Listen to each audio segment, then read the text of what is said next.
Assalamualaikum warahmatullahi wabarakatuh. Hai semuanya, perkenalkan nama aku Sena Maswara dari kelas 10-4. Pada kesempatan kali ini, aku ingin menjelaskan tentang sinkronik Perang Dunia I periode 1914. Jadi, topik apa sih yang bakal kita bahas kali ini? Yang pertama, aku mau ngejelasin dulu ke kalian apa itu sinkronik. Nah, yang kedua, aku bakal menceritakan ulang secara ringkas mengenai Perang Dunia I. Dan yang terakhir, sesuai judul dan presentasi aku kali ini, aku akan menjelaskan mengenai sinkronik Perang Dunia I pada periode 1914. Jadi, apa sih sinkronik itu? Secara garis besar atau umum, sinkronik itu kejadian atau peristiwa yang terjadi pada suatu masa. Nah, tapi karena di sini aku mau menjelaskan tentang sejarah, jadi aku mau ngejelasin tentang sinkronik dalam sejarah. Nah, apa sih sinkronik dalam sejarah itu? Sinkronik dalam sejarah adalah cara berpikir atau cara mengkaji mengenai pola-pola, kejadian, dan tokoh-tokoh dalam suatu peristiwa yang peristiwanya itu kita jelasin secara rinci pada suatu masanya aja. Nah, sekarang aku mau menjelaskan kepada kalian atau menceritakan ulang kepada kalian mengenai Perang Dunia I.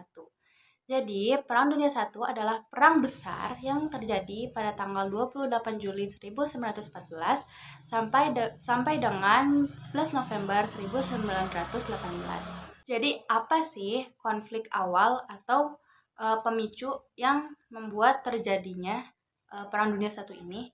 Jadi, pada tanggal 28 Juni 1914 terjadi pembunuhan Archduke Franz Ferdinand dan istrinya. Nah, itu adalah awal mula dari permusuhan yang membawa ke pertempuran Perang Dunia I ini. Selama Perang Dunia I ada dua kubu yang terpisah, yaitu bisa kita sebut yang pertama Blok Entente dan yang kedua Blok Sentral. Blok Entente ini terdiri dari negara Inggris, Prancis, Serbia, dan Kekaisaran Rusia.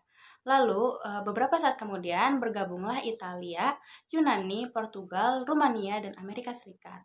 Nah, sementara blok sentral ini terdiri dari Jerman dan Austria-Hungaria, lalu bergabunglah Turki Ottoman dan Bulgaria. Nah, akhir Perang Dunia I ini dinyatakan pada 9 November 1918 dengan peristiwa genjatan senjata. Nah, lalu pada tanggal 11 November 1918 akhirnya pertempuran front barat pun berakhir. Sekarang kita masuk ke sinkronik Perang Dunia I pada periode 1914. Pembunuhan tersebut dilaksanakan oleh Gavrilo Princip, yaitu kelompok yang berisi 6 orang berasal dari Bosnia dan Serbia. Pembunuhan itu dikoordinasikan oleh Danilo Ilic. Pembunuhan Franz Ferdinand ini didasarkan oleh Serbia yang ingin mengambil wilayah Slavia Selatan dari Austria-Hungaria untuk dijadikan ke Yugoslavia. Lalu pada 23 Juli 1914, Austria-Hungaria mengeluarkan ultimatum kepada Serbia yang berisi mengenai pengizinan agar Austria-Hungaria langsung menyelidiki mengenai pembunuhan Franz Ferdinand ini secara langsung. Tapi pada tanggal 25 Juli, Perdana Menteri Serbia mengeluarkan ultimatum balasan yang berisi bahwa Serbia ini tidak mau mengikuti atau tidak memperbolehkan Austria-Hungaria untuk melakukan penyelidikan langsung. Pada tanggal 30 Juli, Kekaisaran Rusia memerintahkan 4 distrik militer untuk melakukan mobilisasi militer sebagai respon dari konflik Austria-Hungaria dan Serbia.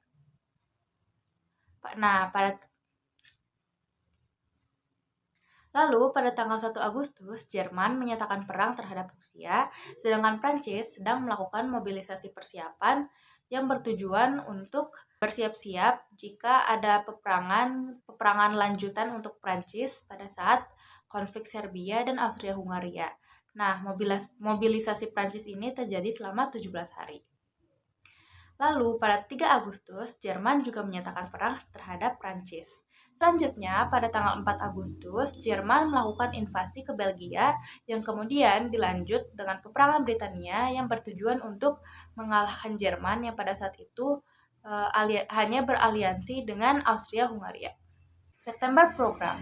Pada 9 September dikemukakan rencana yang memungkinkan mengenai perang-perang yang akan Jerman luncurkan untuk blok Entente. Juga diperkirakan adanya serangan yang akan diluncurkan kepada Prancis. Siapa sih pencetus September program ini? Pencetusnya adalah Kanselir Jerman Theobald von Bethmann Hollweg. Tapi rencana ini justru gagal karena saat Jerman meluncurkan serangan-serangannya kepada Prancis, Prancis berhasil menahan serangan-serangan itu dan balik meluncurkan perang terhadap Jerman sampai Jerman akhirnya kalah. Rencana-rencana September program itu terdiri dari pertama itu Prancis harus menyerahkan sebagian wilayah utaranya seperti tambang besi di Brie kepada Jerman. Nah, yang kedua, Prancis harus membayar pampasan perang sebanyak 10 miliar mark Jerman untuk membayar hutang-hutang Jerman. Rencana ini juga bertujuan agar Prancis bergantung kepada Jerman. Yang ketiga, Prancis harus menghancurkan benteng-benteng Prancis yang berada di utara. Dan yang keempat, Belgia harus menjadi negara vasal dan menyerahkan wilayah timurnya kepada Jerman. Yang kelima, Luxembourg sebaiknya dijadikan negara anggota Kekaisaran Jerman. Dan yang keenam, Kekaisaran Rusia harus menyerahkan Polandia sebagai negara pembatas di bawah kedaulatan Jerman.